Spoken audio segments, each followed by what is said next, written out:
गांव के सबसे गरीब इंसान रामू के पास खाने तक के पैसे नहीं थे। उसका छोटा सा टूटा फूटा घर, सूखी जमीन और फटे पुराने कपड़े देखकर हर कोई उसे बेबस और लाचार समझता था। लेकिन रामू मेहनती था और हमेशा खुद से कहता, अगर मेहनत करता रहूं तो एक दिन मेरी किस्मत जरूर बदलेगी।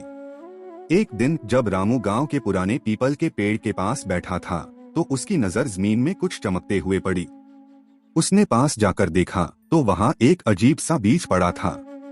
बीज सोने की तरह चमक रहा था और उसमें से हल्की हल्की नीली रोशनी निकल रही थी।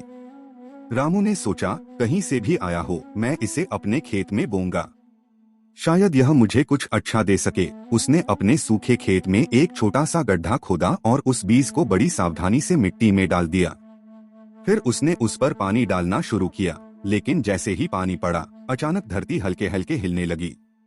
रात को जब रामू गहरी नींद में था, तभी अचानक आसमान में तेज बिजली कड़की। जिस जगह उसने बीज बोया था वहां से चमकती हुई नीली रोशनी निकलने लगी और देखते ही देखते पूरा खेत रंग बिरंगे चमकते हुए पेड़ पौधों में बदल गया।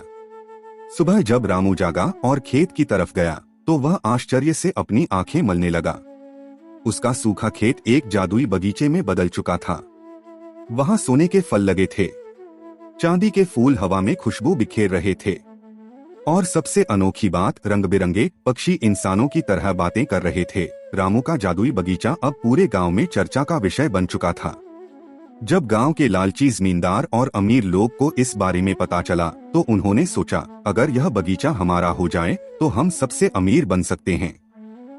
उन्होंने रामू से बगीचा छीनने की योजना बनानी शुरू कर दी।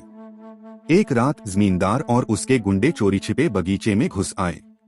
जैसे ही उन्होंने सोने के फलों को तोड़ने की कोशिश की, अचानक पेड़ अपनी शाखाएं हिलाने लगे जैसे जिंदा हो। पक्षियों ने जोर जोर से चिल्लाना शुरू कर दिया और कुछ ने तो आग उगलनी शुरू कर दी। जमीन में दरारें पड़ने लगीं, जिससे एक चमकती हुई नीली रोशनी बाहर निकलने लगी। जमींदार और उसके लोग डर के मारे भागने लगे, लेकिन जैसे ही जमींदार ने एक सोने का फल उठाया, वह पत्थर में बदल गया। तभी अचानक बगीचे के बीचों बीच एक चमकती हुई रोशनी फैली और वहां एक जादुई बाबा प्रकट हुए। उन्होंने मुस्कुराकर कहा, रामू, तुम्हारी मेहनत और सच्चाई की वजह से तुम्हें यह बगीचा मिला है, लेकिन असली जादू इस बगीचे में नहीं, तुम्हारी ईमानदारी और मेहनत में है। अब गांव में कोई गरीब नहीं था, सभी खुशहाल थे और रामू का जादुई बगीचा हमेशा के लिए गांव का हिस्सा बन गया।